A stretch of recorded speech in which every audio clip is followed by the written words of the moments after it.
Horngv. Lesson number 12, English to you, Mien. This is the third in a series which started from lesson number 10, which I'm calling the automaticity script. The idea of which is to create a tool that once you have it completed, you can use over and over and over and over and over and over again until you know it 100%, backwards and forwards, until you have a complete understanding and command of each line in the script. Up until this point, we have the following. Do you speak Mien?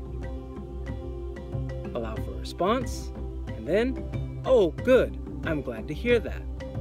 Lesson number 12 follows that, and it is the following. Weic meih haih.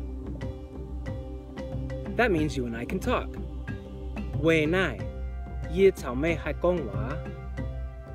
From here on out, each subsequent lesson will be a continuation of the one prior. So you may have to go back and review from time to time.